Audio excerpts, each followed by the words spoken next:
નમસ્કાર વિદ્યાર્થી મિત્રો, વેલકમ ટુ અક્ષરમ પાઠશાળા.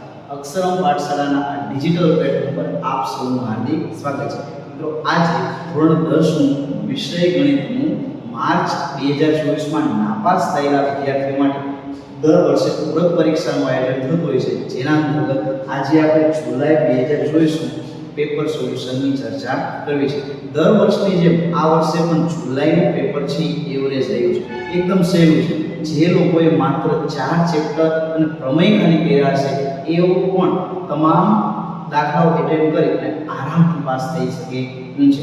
આપણે આજના લેક્ચરમાં વિભાગ A નું સોલ્યુશન અને સાથે સાથે વિભાગ B, C અને D એની ચર્ચા કરવી છે. તો તમારે કેટલા ગુણ બહાર થાય છે એની તમારે કોમેન્ટ કરવાની છે કે સાહેબ મારે વિભાગ A માં આટલા ગુણ આવેલું છે, અને હું વિભાગને કોમેન્ટ બોક્સમાં એ પણ કોમેન્ટ કરું કે સાહેબ આજનું પેપર એકદમ સહેલું હતું અને હું એકદમ આરામથી પાસ થઈ શકું એમ છું. તો જોઈએ પેપર. ચલો, સૌપ્રથમ આપ સૌ જાણો છો એ મુજબ અહીંયા તમારે વિભાગ A, તો વિભાગ A ના અંતર્ગત કયો જવાબ આવવાનો છે એ જોઈએ. તો અહીંયા સુરેખ સમીકરણ યુગ્મ છે, તો અહીંયા x નો સહગુણક 1 અને બીજાનો 2, અહીંયા x નો 1 અને અહીંયા 2. બીજા y નો જોઈએ તો y નો 2/4 બરાબર 1/2. તો આપેલ બંને રેખાઓએ કેવી છે કે આપેલ બંને રેખાઓએ સમાંતર રેખા છે અને સમાંતર રેખાનો ઉકેલ મળે નહીં. એટલે આમ શું થશે કે આનો ઉકેલ મળશે નહીં. તો પહેલામાં આવશે D. ચલો આગળ જોઈએ. પ્રશ્ન નંબર બીજો છે દ્વિઘાત સમીકરણનું વિવેચક. ચલો વિવેચકનું સૂત્ર યાદ કરો. વિવેચક D બરાબર b² - 4ac થશે. ચલો b નો વર્ગ એટલે 6 નો વર્ગ. ચલો -6 નો વર્ગ -4, a એટલે 5, c એટલે 1. તો 6 નો વર્ગ 36 થશે, 4 × 5 = 20 થશે. તો 36 માંથી 20 જાય તો 16 આવશે. એટલે વિકલ્પ નંબર એ જવાબ થશે, બીજામાં એ થશે. ચલો જોઈએ વિકલ્પ નંબર ત્રીજો. સમાંતર શ્રેણી a બરાબર 8 અને d બરાબર 4, a 10 મેળવો. ચલો an નું સૂત્ર યાદ કરો કે an બરાબર a વત્તા n - 1 * d. ચલો પ્રથમ પદ કેટલું છે કે a છે 8, n એટલે કેટલા છે કે 10 નું બિંદુ એટલે 10, કે 10 - 1 અને તફાવત કેટલો છે 4, તફાવત લખો 4.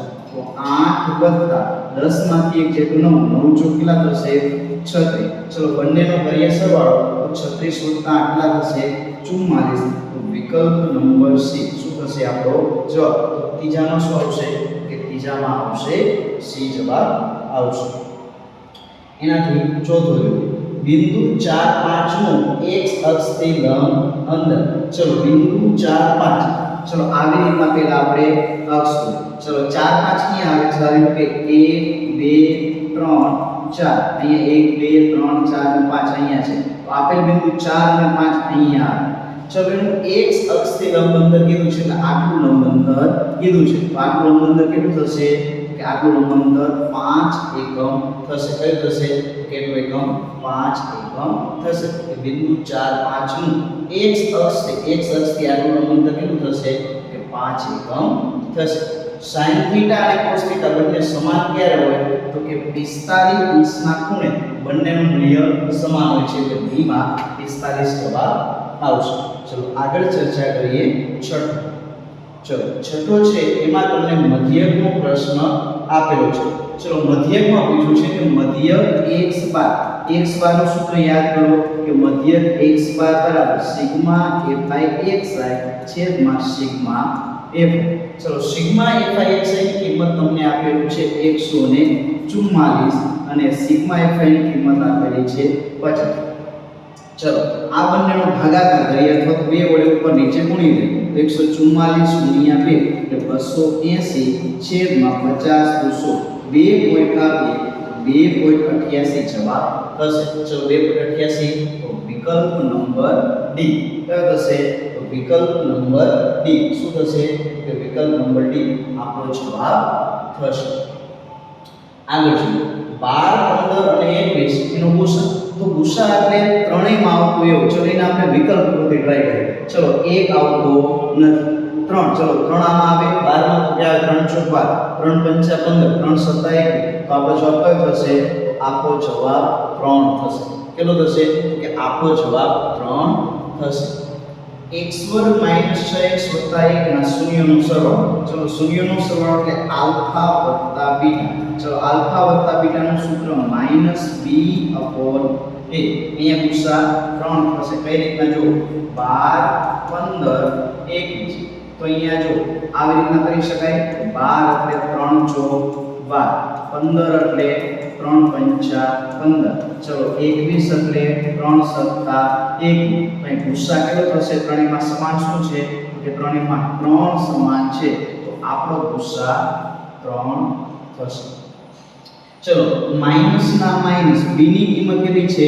-6 અને a એટલે કેટલા છે? 1. તો માઈનસ માઈનસ પ્લસ, તો જવાબ કેટલો આવશે? 6. એટલે ખાલી જગ્યા બીજી 6 જવાબ આવશે. છેલ્લું જોઈએ તો તમને સંભાવનાનું આ સૂત્ર આવડતું હોવું જોઈએ કે p + a બરાબર 1 થશે. ચલો p ની કિંમત કેટલી આપી દીધી છે? કે 0.62 અને p એ આપણને પૂછ્યો છે તો આના બરાબર 1. ચલો 0.62 ને સામેની બાજુ જવા દઈએ તો p બરાબર 1 - 0.62. 1 અને 0.62 ની બાદબાકી કરશું તો 0.38 જવાબ આવશે. એટલે પહેલી ખાલી જગ્યા થશે 0.38. તો અહીંયા પ્રથમ જવાબ આવશે 0.38 થશે. ચલો તમે વિડિયોને પોઝ કરીને જવાબ લખી શકશો. તમને સમજાય એટલા માટે થોડું ઝૂમ કરી અને જવાબ લખી દઉં તો પહેલામાં જવાબ આવશે 3, બીજામાં જવાબ આવશે 6, એના પછીમાં 9માં જવાબ આવશે 0.8. આ તમે લખી શકશો. ચલો એના પછી જોઈએ 10. તો 10મો છે એ તમને ત્રિકોણમિતિનો આપેલો છે. ચલો ત્રિકોણમિતિનું સૂત્ર યાદ કરો. sin θ બરાબર, તો sin θ નું સૂત્ર થાય સામેની બાજુ છેદમાં કર્ણ. ચલો થીટા ક્યાં છે? આ સામેની બાજુ એટલે AB, તો સામેની બાજુ AB અને કર્ણ એટલે શું થશે? AC. તો AB ના છેદમાં AC, તો જવાબ નંબર 2. AB ના છેદમાં AC એ શું થશે? કે આપણો જવાબ થશે sin θ બરાબર AB ના છેદમાં AC. ચલો 11 વર્તુળને વધુમાં વધુ કેટલા સમાંતર સ્પર્શક હોય? ચલો આ છે આપણું વર્તુળ. ચલો આપણે સમજીએ કે આ છે આપણું વર્તુળ. ચલો એના સમાંતર સ્પર્શક કીધા છે એટલે કે આ અને આ બંને શું થયા? એકબીજાની સમાંતર. તો આવા બે સ્પર્શક મળે કેટલા મળશે? કે વર્તુળને સમાંતર સ્પર્શક કેટલા આવશે? તો કે 2 મળશે. ખાસ સમજો. એના પછીનો છે 12. તો 12મો પ્રશ્ન છે એ શેનો છે? તો કે મધ્યસ્થ અને બહુલક દર્શાવતું સૂત્ર આંકડાશાસ્ત્ર ચેપ્ટરમાં આવે છે. ચલો એને આપણે સમજીએ. તો આપણું સૂત્ર યાદ કરો. z બરાબર આપણું સૂત્ર આવતું છે કે z બરાબર 3m - 2x². ચલો z ની કિંમત કેટલી આપી છે? 20 આપી છે. મધ્યસ્થ શોધવો છે 2. x બાર એટલે કેટલા થશે? x બાર એટલે 50. ચલો 20 m ના m બરાબર 3m - 50 નું કેટલા થશે? 100. -100 આ બાજુ આવશે તો પ્લસ, તો 20 + 100 બરાબર 3. ચલો 20 ને 100 કેટલા થશે? કે 120 બરાબર 3. 3 × 3 = 120. તો m ની કિંમત કેટલી આવશે? કે m ની કિંમત 40 આવશે. કેટલી આવશે? m ની કિંમત 40 થશે. આમાં સમાંતર સ્પર્શક 2 થશે. તો એકદમ સહેલો છે. તો આપણે તમને કીધેલું છે કે z બરાબર 3m - 2x² એ IMP સૂત્ર છે. એના અંતર્ગત દર વખતે દાખલા પૂછાતા જ હોય છે. ચલો આગળ ચર્ચા કરીએ ખરા અને ખોટા. ચલો તો પ્રથમ વિધાન છે અસત્ય. બરાબર, પ્રથમ વિધાન છે અસત્ય. શા માટે સમજીએ. અહીંયા કીધું છે શૂન્યેતર સમય અને અસમય સંખ્યાનો ગુણાકાર અને ભાગાકાર સમય જોઈએ એવું હોતું નથી. સમય અને અસમયનો ગુણાકાર અને ભાગાકાર અસમય સંખ્યા પણ હોઈ શકે, માત્ર સમય હોય નહીં. આપેલ વિધાન અસત્ય. આકૃતિમાં કોઈ બહુપદીનો આલેખ આપેલો શૂન્યની સંખ્યા કેટલી થાય તો અહીંયા એક જ બિંદુમાં છે તો શૂન્યની સંખ્યા 1 થાય અને અહીંયા પણ 1 આપેલું છે એટલે આપેલ વિધાન કેવું થશે તો કે આપેલ વિધાન એ સત્ય થશે આપેલ વિધાન કેવું થશે કે આપેલ વિધાન એ સત્ય થશે ચલો સમપાતી રેખા હોય તો સમપાતી રેખાના ઉકેલ અનંત હોય છે તો આપેલ વિધાન કેવું છે સત્ય સમપાતી રેખાના ઉકેલ હંમેશા અનંત જ હોય છે કોઈ પણ ઘટનાની સંભાવના -5 હોઈ શકે તો આપેલ વિધાન એ અસત્ય છે કેવું છે અસત્ય શા માટે કેમ કે સંભાવનાનું મૂલ્ય 0 થી 1 ની વચ્ચે જ હોય એટલે કે કોઈ પણ ઘટનાની સંભાવનાનું મૂલ્ય ક્યારેય પણ ઋણ ન હોઈ શકે એ હંમેશા શૂન્યથી મોટું એટલે ધન જ હોય અને 1 કરતાં હંમેશા નાનું જ હોય એટલે આપેલ વિધાન એ ખોટું થશે વિદ્યાર્થી મિત્રો આવા આપી હતા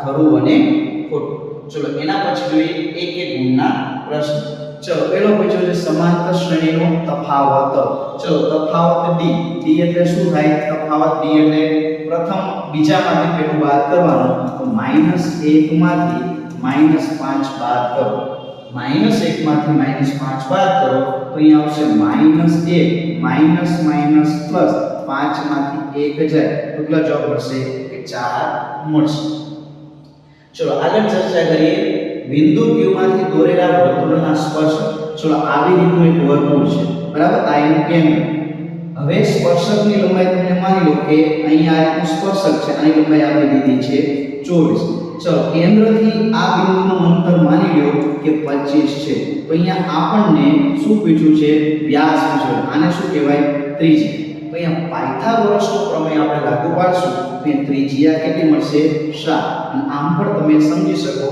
કે પાયથાગોરિયન ત્રિપુટી 7 જોઈન 25 છે પરંતુ આપણને પ્રશ્ન શું પૂછ્યો છે વ્યાસ તો વ્યાસ બરાબર 2 * 7 2 સત્તા કેટલા થશે 14 તો અહીંયા આપણી વ્યાસની કિંમત કેટલી આવશે કે 14 આવશે તો વ્યાસ બરાબર 14 તો અહીંયા વર્તુળનો વ્યાસ પૂછ્યો છે તો વર્તુળના વ્યાસની કિંમત કેટલી થશે તો કે વર્તુળના વ્યાસની કિંમત 14 થશે ચલો એના પછીનો જોઈએ પ્રશ્ન નંબર 19 કોઈ ટેક્સ્ટ બુકમાં બેઠે બેઠો પૂછેલો છે કે પ્રયોગની તમામ મૂળભૂત ઘટનાઓનો સરવાળો કેટલો થાય કે 1 થાય છે કેટલો થાય છે કે તમામ ઘટનાઓની સંભાવનાનો સરવાળો 1 થાય છે ચલો 10 થી 25 ની મધ્ય કિંમત તો મધ્ય કિંમત બરાબર શું થાય તો કે અધર સીમા અને ઉર્ધ્વ સીમા બંનેનો કરવાનો સરવાળો અને એના ભાગાકારમાં 2 તો 25 ને 10 35 35 ના અડધા એટલે કે 17.5 કેટલું આવશે 17.5 આ થશે આપણો જવાબ એટલે 17.5 આવશે આપણો જવાબ ચલો છેલ્લો એક જોઈ લઈએ અને એ છે જોડકા ચલો તો સૂત્ર પૂછાય જોડકામાં વૃત્તાંશની ચાપની લંબાઈ થાય પાયા થીટા છેદમાં 180 અંશ અહીં ભૂલ છે 180 ન આવે 180 અંશ વર્તુળનો પરિઘ કેટલો થાય 2 પાઈ r એટલે કે 21 માં c અને 22 માં a શું થશે કે આપણો થશે જવાબ થશે